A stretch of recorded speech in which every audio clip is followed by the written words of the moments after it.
It's Lucas. I think he's in trouble. Do you remember how he said he was looking for the gate? Yeah? What if he found it? What's he saying? I don't know. He's way out of range. Lucas, if you can hear us, slow down. We can't understand you. Yes! I copy! Do you? They know about 11! Get out of there! They know about 11! The bad men are coming! All of them! Do you hear me? The bad men are coming! Mad Hen. Does that mean anything to you? Like a code name or something? Bad men. Bad men. Stay here.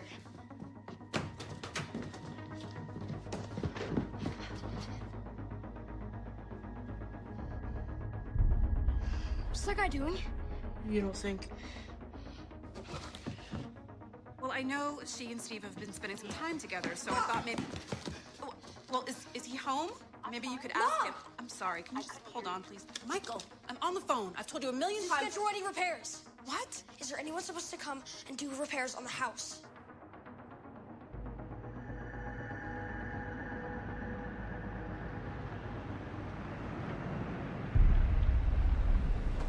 Well, I don't understand. Is there something wrong in the house? Mom, Do I need to nothing's call wrong in somebody? the house. 1 second. Mike! We need to leave. Right now. Michael! If anyone asks where I am, I've left the country. What?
Welcome back, everybody. It's Friday evening, which means it's time for another episode of Stranger Danger, the official Stranger Things podcast of Fans Not Experts and fansnotexperts.com.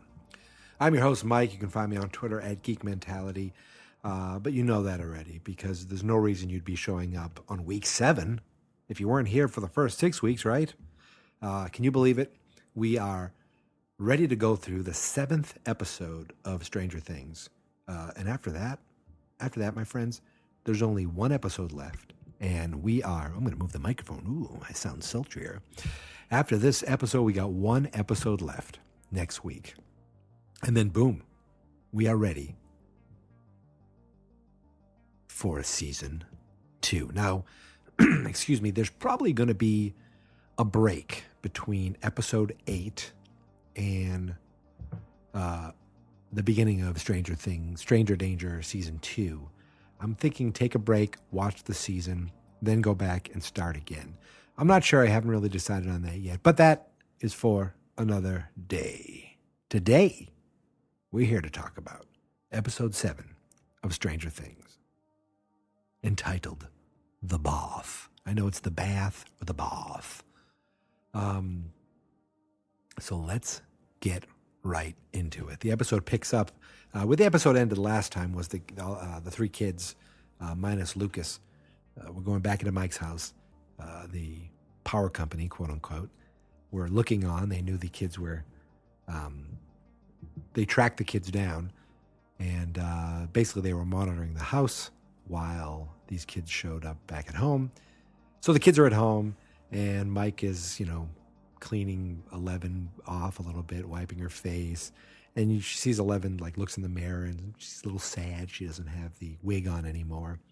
But he's like, you don't need it. Mike's like, you don't need it. You're still pretty. She's like, still pretty? And it was like the first little romantic moment between the two of them where they almost kissed.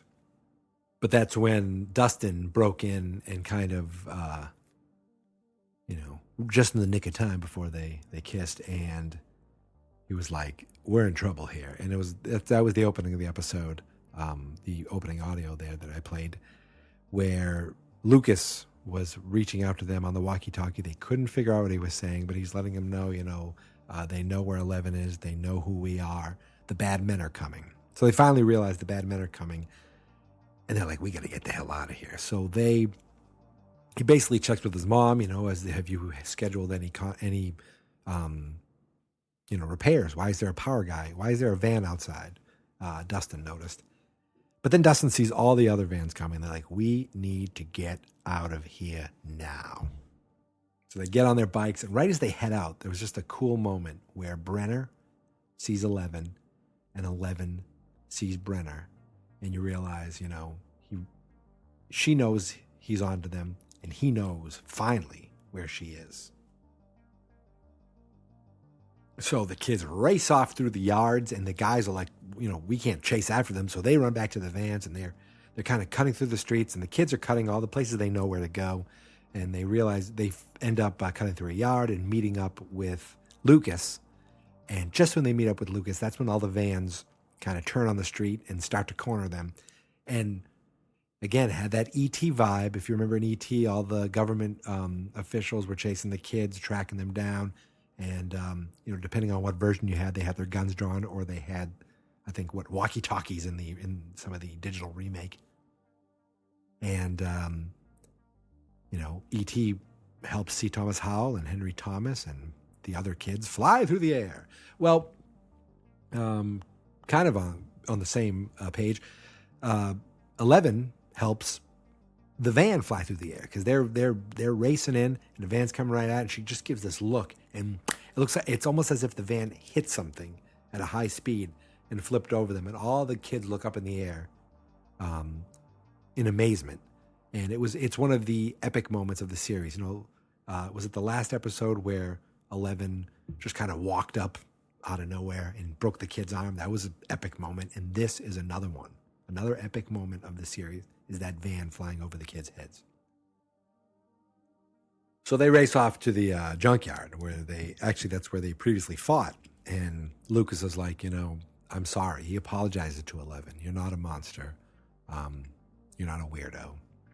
And he realizes the error of his ways. Him and Mike give that like cool handshake moment. Boom. It's almost like, when Carl Weathers and Arnold Schwarzenegger shook hands in Predator. You son of a bitch. I don't know why Arnold Schwarzenegger is all of a sudden Italian. But they shake hands, and boom, that's when the credits start. I mean, all this action happened before the credits of the episode even started. After the credits, we're over at the police station where Hopper and Joyce show up, because if you remember in the last episode, after they went and visited Terry Ives' house, they got a call that there's been a fight and Jonathan Byers had been arrested. So, they go in there, and Joyce is like, you take those cuffs off my son right now. And even Hopper's like, take the damn cuffs off. And they're like, Chief, you need to see something first. So they open up the trunk, and they see all the weapons that they had, that Nancy and Jonathan had in the car. What is this? Why don't you ask your son? We found in his car. What? Why are you going through my car? Is that really the question you should be asking right now? I want to see you in my office. You won't believe me. Why don't you give me a try? I love Hopper more and more. The more I see him, the performance by, I think the actor's David Harbour, and he's going to be Hellboy.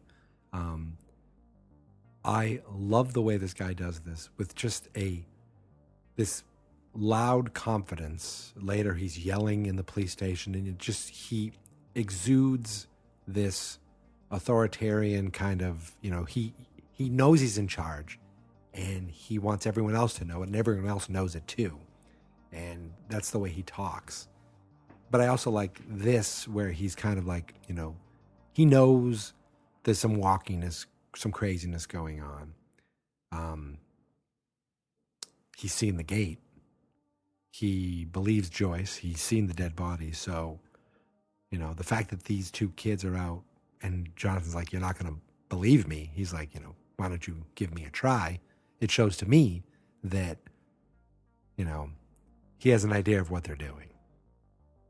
And I like in this episode that things are starting to come together. People are starting to come together for a singular purpose. There's all these different stories going on with all these different characters, but they're all revolving around Will, and those different stories are starting to blend together. Back over at the Wheeler house, Mike left in a hurry and made his mom a little nervous. So I'm guessing that's why she went downstairs looking for him in the basement and didn't find him, but she did run across Eleven's fort, and she found some blonde hairs from the wig. I don't know if she could tell it's a wig or not, but she knows something's going on, something weird's happening, and that's when there's a ring at the doorbell. And dear old Daddy Wheeler answers the door, and it's Brenner, that woman who killed Benny, and basically his full crew of cronies. So they end up going through just about the entire house looking for any kind of clues. I don't know why the Wheelers let them in the house, but they did. Maybe they had a quote-unquote warrant. And that woman starts questioning them about this young girl who is missing and is probably with their son. We just need to know if you've seen her in the past week. No. Absolutely not. Our son with a girl? I mean, believe me, if he had a girl sleeping in this house, we'd know about it. Wouldn't we? So we got the classic, clueless dad, concerned mom, and, creepy Brenner sits down with them and just goes full creep as far as I'm concerned. I understand how upsetting this is. I wish we could tell you more. But I can tell you that your son, Michael, is in real danger. We want to help him. We will help him. I give you my word. But in order for me to do that, you have to trust me. Will you trust me?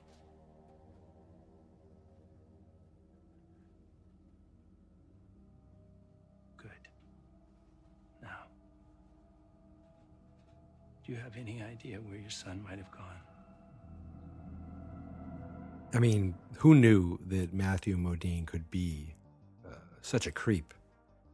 It was awesome. His performance is awesome. And, we just want to help. Right. But we cut back over to the kids. They're in that junkyard still. And Lucas kind of drew up this crude little map of, forgive me for not painting it to scale, Doc Brown. But he realizes that, there's a fence here, and the compass keeps pointing inside the fence, and inside is where the gate has to be. This is Randolph Road, right here. The fence starts here and goes all the way around. And this is the lab right here. The gate's gotta be in there somewhere. It's gotta be. Who owns Hawkins' lab?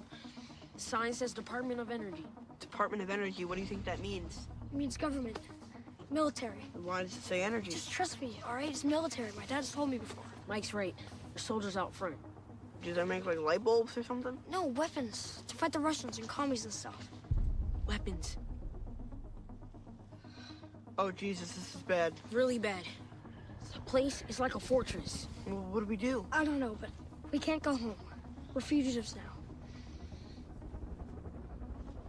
Guys, do you hear that? The Department of Energy spares no expense searching for these children and their weapon. They have helicopters out now tracking the kids down. And these super smart, awesome kids, realize right away we need to not be seen. So they stash their bikes under this old bus, and they get inside the bus, and they hide in the bus. Meanwhile, back over at the police station, Hopper and Joyce are asking Jonathan and Nancy kind of about the monster. They're looking at the photo, and Joyce ends up getting mad at Jonathan for tracking and doing this on his own. He's not alone. He shouldn't feel like he's alone. And I don't know, there was some moment in this, like where Jonathan was with his mom and Nancy was kind of just on her own, where I thought, I wonder if there was a draft of the story where Nancy was Hopper's daughter. And, it's kind of like Nancy and Jonathan and their parents working together, where Nancy doesn't necessarily have to be Mike's sister. Because if you think about it, Nancy doesn't have to be Mike's sister at all. I mean, she could just be another part of the story where she's drawn in because of Barb. And they just have her story off on the other side with Steve, and, they could somehow pull in, Hopper as being the dad. So I just wonder if there was ever a draft where Nancy was Hopper's daughter. It just dawned on me in that moment. It has nothing to do with what's going on. Not important at all, but it is a thought that went in my head. So while Joyce and Jonathan were, just kind of talking and airing some things out, Hopper overhears some yelling and comes out of his office. Stay here.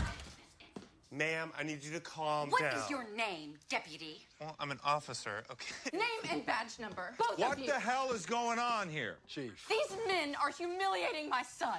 No, okay, that's not true. There was some kind of fight, Chief. A psychotic child broke his arm. A little girl, Chief, a little one. That tone. Do you hear that tone? Honestly, I'm just trying to state a I thing. don't have It was a time little for girl. this. Will you please take a statement? Yes. So what this girl look like? She had no hair and she was bleeding from her nose. Like a freak.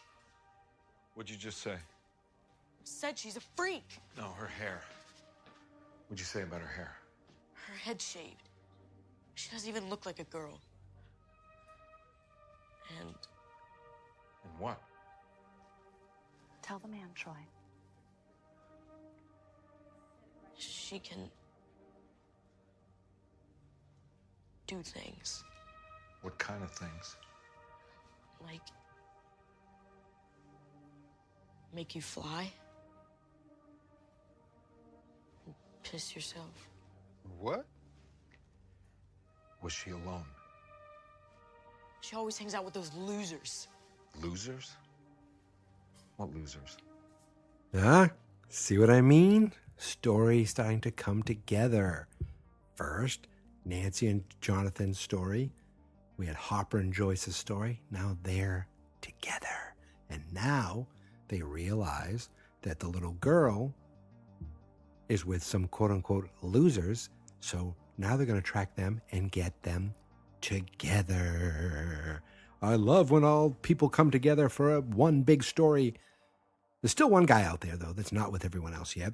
Steve is with his jerk friends. And, you know, he's all bloodied up because of the fight. The friends gave him some Tylenol and some Coke. He's nursing his wounds. And they just really start talking crap. And you start to see Steve's redemption story. He basically turns on his bullies, turns on the friends, realizes the error of his ways. They fight, they shove each other a little bit. And basically Steve just drives off on his own. I'm thinking, I wrote down Steve's redemption story. I believe at this point, we start to like Steve now. The downward spiral of not liking Steve is over. And we're going up, and we're going to start to appreciate him more. Now, back over at the Wheeler house, they're taking just about everything. They took a bunch of stuff out of the house.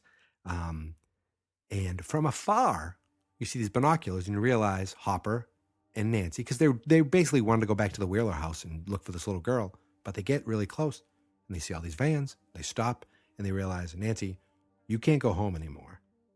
You know, and they're all freaking out. Well, how are we going to find them? How are we going to find them? And Jonathan's like, I have an idea how to find them.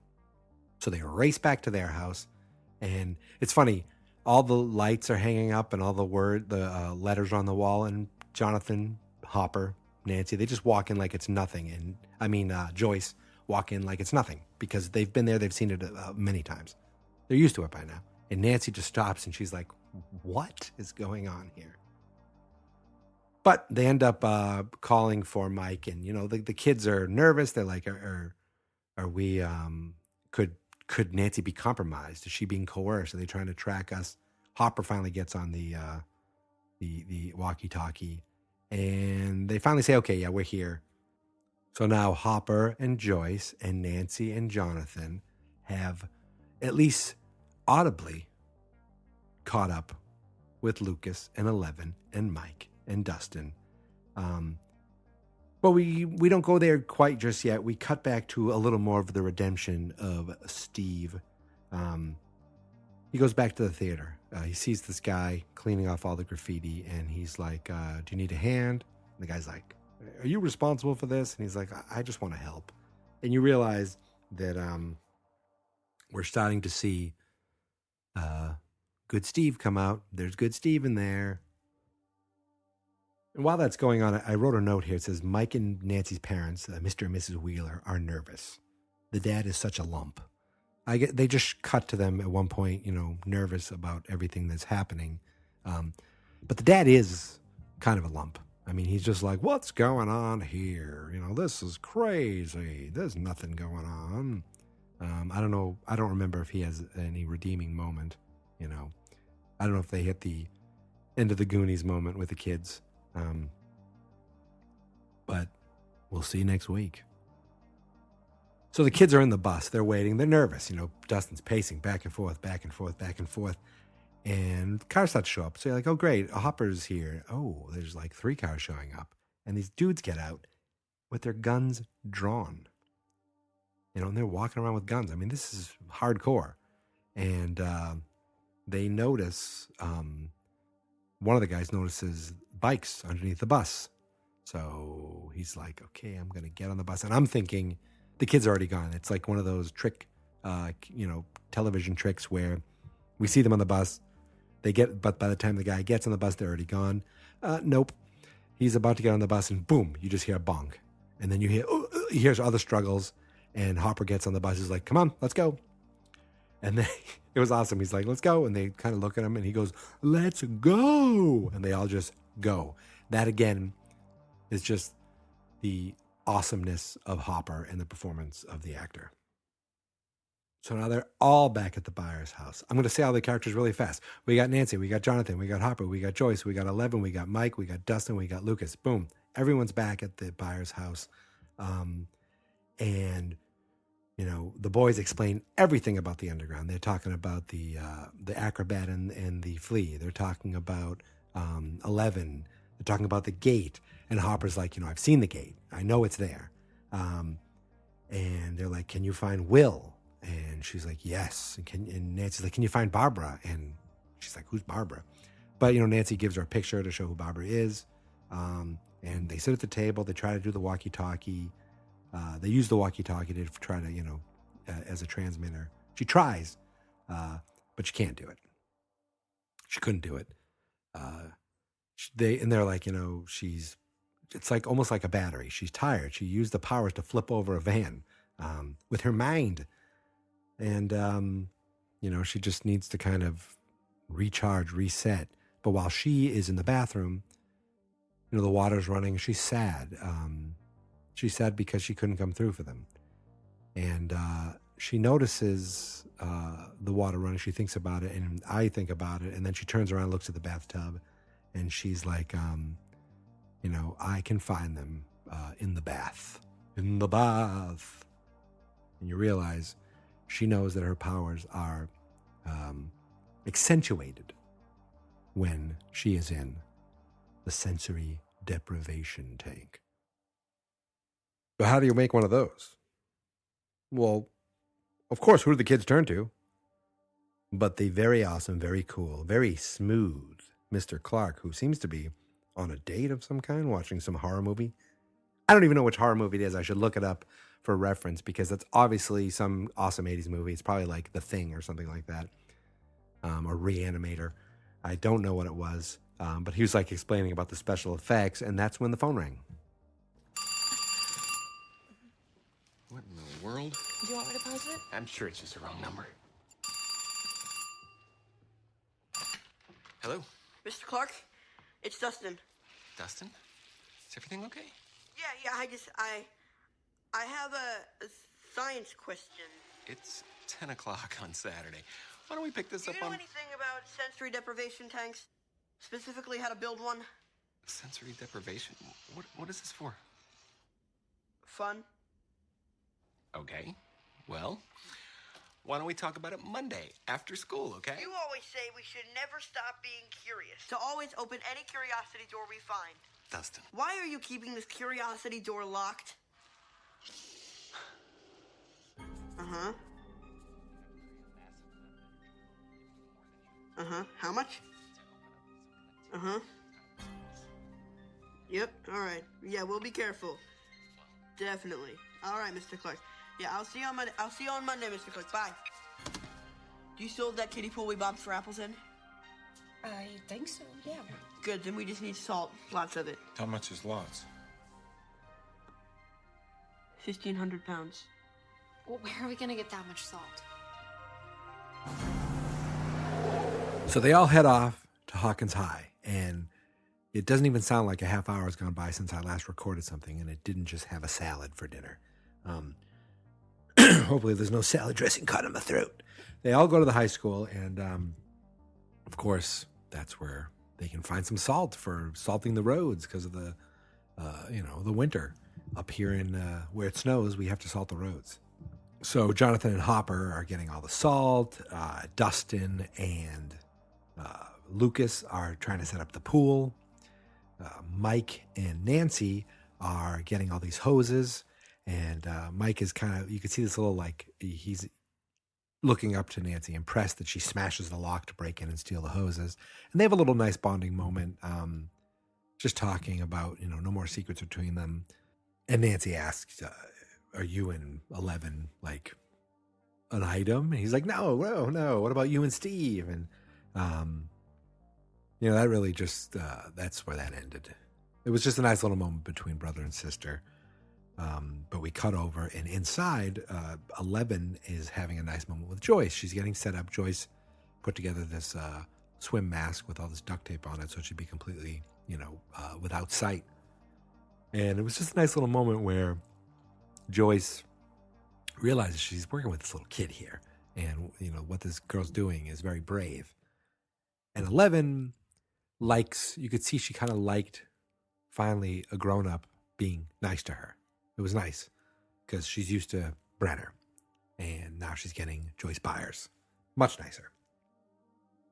She puts on the mask. They load up the pool with salt. I mean, they're loading it and they're testing it. And Dustin's a pretty smart kid. He's testing it with an egg. He puts the first egg in, it sinks. They add more salt. He puts the second egg in, and it floats right on top. So they know they're good. So 11, excuse me. Oh, that was quite a salad. So 11, takes the plunge. And right when she gets in, the power kind of dims in the room, and boom, she's back in the void. And it's cool how it's different where she's not in the tank this time. She's just floating in the bath. So it's different how, like, we can hear her when she speaks, even though it's not exactly the same way she feels like she's speaking in the void. Like, she could be screaming, but she's only talking in the pool. At the same time, Joyce can confront her and comfort her, and she can hear her. But right away, she sees Barbara, and she's like, Barbara, gone, over and over. And Nancy is freaking out because she realizes her friend's dead, or she just assumes that's what she means. And Joyce is like, it's okay. And she touches her, and, 11 can hear that in the void, and it calms her down. And she looks over and she sees Castle Byers, which is Will's fort. And she goes right in. She just walks in and goes right inside and sees Will lying there. And she's like, your mom's looking for you. She's coming for you. And he's like, hurry. And they can hear that in the walkie-talkie. I mean, come on. That's the moment where all of them know that Will's alive. He's someplace else through that gate. They have evidence now, all of them. And it was awesome. So basically Hopper's, boom, he's like, he wants to go right to the fort. So I'm thinking they're heading to the fort looking for a gate, and then boom, they're already at the fort. But no, he basically wants to go alone, but Joyce demands. She's like, "This is my kid. We're going." And John, they both leave Jonathan behind to kind of be the grown-up. Jonathan finds Nancy, and I'm thinking Nancy is sitting there sad and dejected because of Barbara. But instead, she's ready to just, finish the hunt. She's like, we need to get back out there and get that monster for what it did. So I thought that was pretty cool. I thought we were going to get the little, sad girl, damsel in distress, but we got exactly the opposite. So the episode ends kind of on a montage. Hopper and Joyce, they figured it worked last time, so they break into the lab. Only this time they get cornered and they get caught. At the same time, Nancy and Jonathan sneak into the police station to get all their weapons. They get in and they get out. And the last thing we see is Will alone in the Upside Down.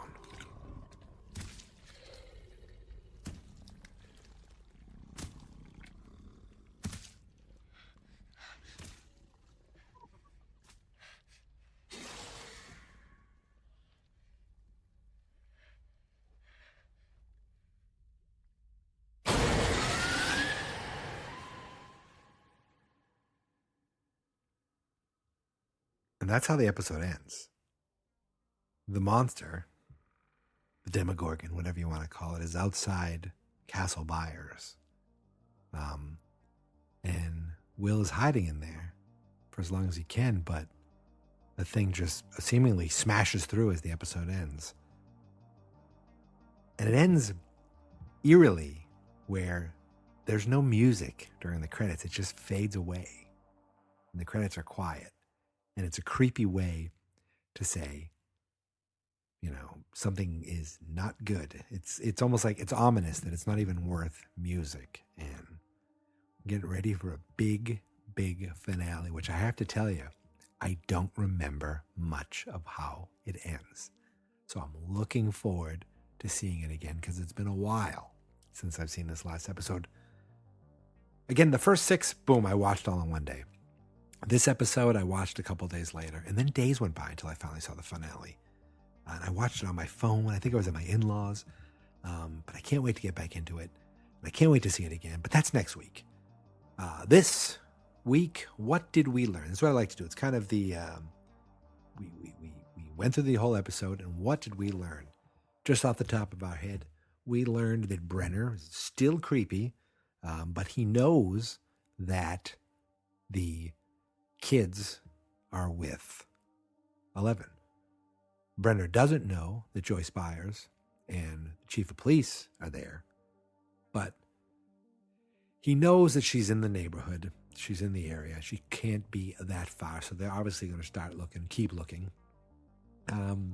What else did we learn? Well, we learned that the core kind of crew of people, for the most part, are together. I believe there's still one more we're going to see join the fray in the final episode. That would be Mr. Steve. He had his redemption story this episode. He kind of gave up on the jerk friends, and he went to try to make amends to the theater owner. So I think the next logical step is for him to make amends with Nancy and Jonathan. And I think we're going to see that. And based on the next season, we see him with a flashlight. So that's pretty cool. What else did we learn? Well, we learned that Barbara, rest in peace, Barbara. If I had a 40, I'd pour a little out on my kitchen floor for you. And we learned that Will has been hiding. That's basically what it comes down to, is you're in the underground. You could still, the underground isn't the underground, the upside down. I don't want to say the underground. You're still in the upside down. It doesn't mean that you're just taken there and eaten. It's not the end. It's just the dimension where the monster lives. So if you can get away from the monster, you can survive in the Upside Down. If you can't thrive there, I wouldn't think, based on how Will, he seems really weak. But you can't survive. And that's what Will's been doing. And basically now they all know that he's there. They all know where he is. So it seems like the last episode, Hopper and Joyce are going to have to outmaneuver these people in the lab and break in and get to the gate. But at the same time, they have to figure out a way to do that. Because obviously, at the same time, Nancy and Jonathan are still going to go try to kill the monster. And really, the kids were just left hanging out at the school. So really not sure how that's going to turn out. Because after the pool, we didn't see the kids anymore. They were just hanging out in the gym. So we have to know what happens there. Really, we just learned that the kids there's no secrets anymore. There's no secrets. The bad guys know where 11 is. All the good guys are together, and they know where Will is, quote unquote, but they just don't quite know how to get to him. So it all just leads to a big finale. Will the bad guys get to the kids? Will the bad guys get to 11? And will the good guys get to Will? Will. Oh, exciting. Isn't it awesome? And ladies and gentlemen, today is Friday the 13th, 2017. I should be watching scary movies now for the rest of the night. But what it also means as far as Stranger Things is that we're 2 weeks away from season 2, from Stranger Things 2 coming out. And they have been doing a killer job with marketing to the point where there was a Stranger Things Friday the 13th movie kind of parody where there was a teaser to the big trailer that came out today for Stranger Things 2. And I almost wanted to say, maybe I shouldn't watch it, but I watched it. And it seems to me that based on what I've seen in season 1, based on what I've seen in the trailers, Will is almost his own gate. Or he, by himself, can flip back and forth between the Upside Down and our reality. And it was awesome. There's another monster out there. I mean, there's still, there's still the government. There's still a monster. There's a new kid in town. And there's a lot of 80s references. So I am so excited. It's 1984. I was 8 years old. So I was actually younger than these kids. So yeah, when I saw It recently, I was about the age of the kids. But for this, I'm a little too young. I was only 8 years old. So I guess I'd be like the littlest Wheeler. I was no, she's not that young. I don't know. But it doesn't matter because 84 is an amazing year. If you were a kid in 1984, I mean, the amount of freaking movies that came out that year. Just look up summer of 1984 and see, wow, that movie. Yeah. Yes. And we all get to relive it one more time with Stranger Things 2. But that is weeks away. Today, we say goodbye to Barbara. And we say, Will, we're coming for you. And we'll see you next week. And we'll see you next week, everybody. Thank you guys once again for listening. My name is Mike. You can find me on Twitter at Geek Mentality or at Fans Not Experts, but really at Geek Mentality. Fans Not Experts is the website. But you know that already because you're there right now, checking on everything that I have to offer. And what do we have at Fans Not Experts? Well, we have Stranger Danger, which is part of the larger Geek Mentality website, Geek Mentality podcast. We have WrestleFania, which is a wrestling podcast that me and my cousin do. We have Man Meets World that my cousin does by himself, a Boy Meets World podcast. We have new podcasts coming, some on music. I had a sports podcast. I did one entire episode. That was in January. Yeah, so I don't know if that's coming back. But basically, I'm always trying to do new things, try new ideas. We are a very, there's websites that are well known. We're a good unknown secret. We are, like the best kept secret. I forget, there was like a site that's like, we're very popular and very well known. Well, we're neither, but you're there. So thank you for being there. Pass it on. We'd love you to tell people that, hey, they're not as shitty as you think they might be. Do you like things that aren't that bad? Well, check out Fans Not Experts. Thank you guys for listening. I'm rambling. That salad that I had was quite heavy. So I need to go do some push-ups, do some calisthenics right now. So again, thank you for listening. And until next week. Oh, wait. I'm going to say this really quick, too. I haven't signed the contract yet, but there's been a handshake deal. I'm going to be appearing on another podcast that originates from Canada.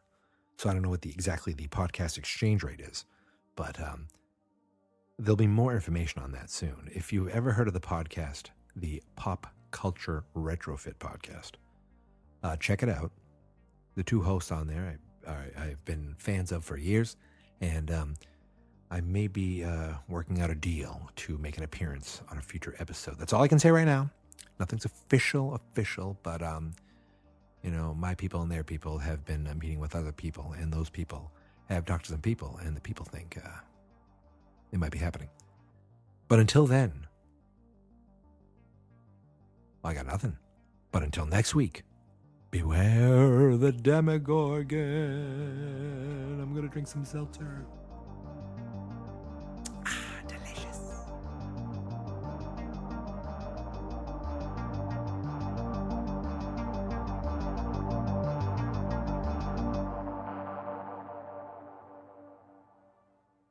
Fans Not Experts.